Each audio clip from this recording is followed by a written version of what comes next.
Handling Bailey. We have a genre of realistic fiction, and the text structure is a narrative.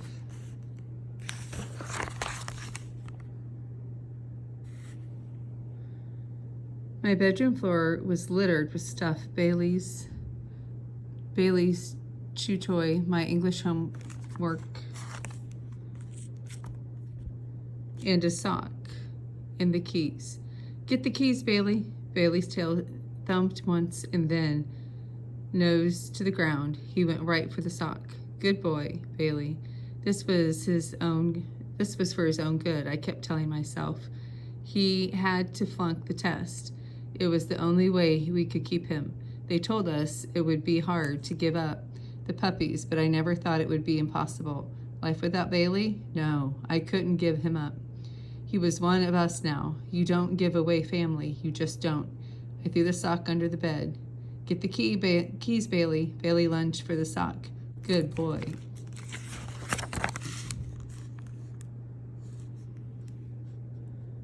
What are you doing? V, my little brother, Mario asked. I felt my face flame. Don't you ever knock. Those aren't keys, Mario said, frowning at Bailey. Then at me. I didn't say keys, I said sock. Nuh-uh, you said keys. He rubbed Bailey's head and plunked down on the carpet, arms around Bailey's neck. You're going to confuse him. I watched my brother lean his head against Bailey's shoulder, and I made up my mind to take a chance. Not all puppies go to the guide school, you know, but Bailey's the smartest. I threw the sock again. Yeah, but if he makes mistakes, he might flunk the qualifying test, and then we can adopt him, I said. We wouldn't have to give him up? Mario asked. We wouldn't have to give him up. Mario's face scrunched as he thought about that, and then I saw he got it. That's why you're teaching him that socks are keys.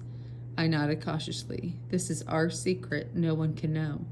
I could see him thinking that over.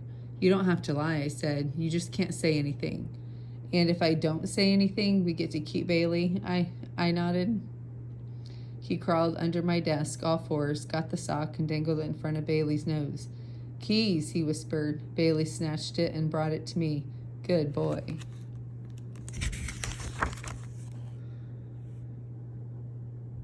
At training Sunday, we worked on public transportation. The town loaned us a bus. We practiced getting on and off. Then we took turns sitting on the bus and having our dog lead us to the empty seat. Bailey was a natural. Crowds and traffic never flustered him. He performed perfectly.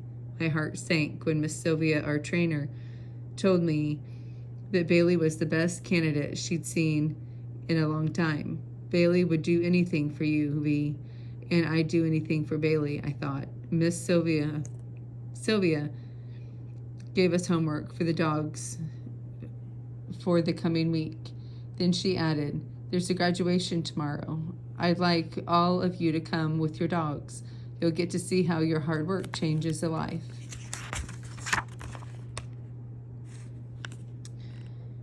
That night, Mario and I practiced getting Bailey to jump up on us when we said hello. That way, Bailey would make a terrible first impression.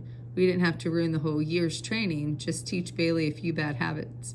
Bailey learned it as quickly as he learned everything else. Pretty soon, Mario and I were rolling on the floor, laughing and sounding like parrots. Hello, hello, hello. Mom stuck her head into my room. What are you kids up to? Nothing, I said. Nothing, Mario said. Woof, said Bailey. He brought Mom a sock. Good boy, she said, sending Mario and me into fits of hysterics. The graduating dogs had been working with their new owners for weeks now. Still, a ceremonial hand over the puppy handler to see an impaired person was the climax of the guide dog graduation ceremony.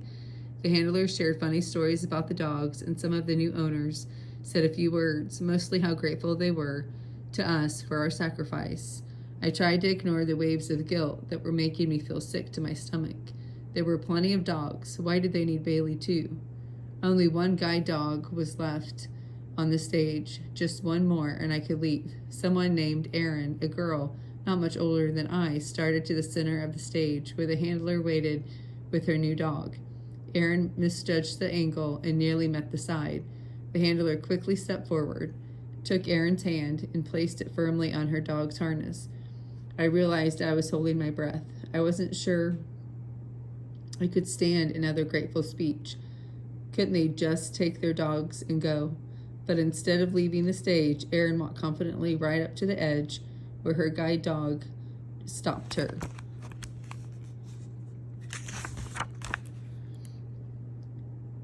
These last few weeks have changed my life, Erin said. It's the first time in 2 years I've gone out of the house on my own. She reached down and scratched the dog's head as if she needed that contact for courage to go on. I lost my confidence after almost getting hit by a car. Her voice choked. Then she barely got her next words out. I'm not scared anymore. Thank you for giving me back my life. Everyone in the audience jumped to their feet, clapping. Someone in the back whistled. Erin smiled and walked without hesitation across the stage and behind the curtain. Why hadn't I left before? Why did I have to listen to the speech? I tugged on Bailey's lead to leave the auditorium. Once I got Bailey home, everything would be okay. I'd pretend today never happened. I'm not scared anymore. I put my hand over my ears, even though the words were coming from inside my head. I didn't want to hear them. But by the time we got home, it had started to rain. I dug the keys out of my backpack to open the door. I stared at them in the palm of my hand, and I started to cry. Tears rain splattered the keys. I held them, dangling from my fingers, and I took a deep breath. Keys, I told Bailey, and then tossed them on the ground. Get the keys, Bailey. One of my first writing assignments was to interview a young girl who trained guide dogs. It stuck with me all these years how selfless this work is.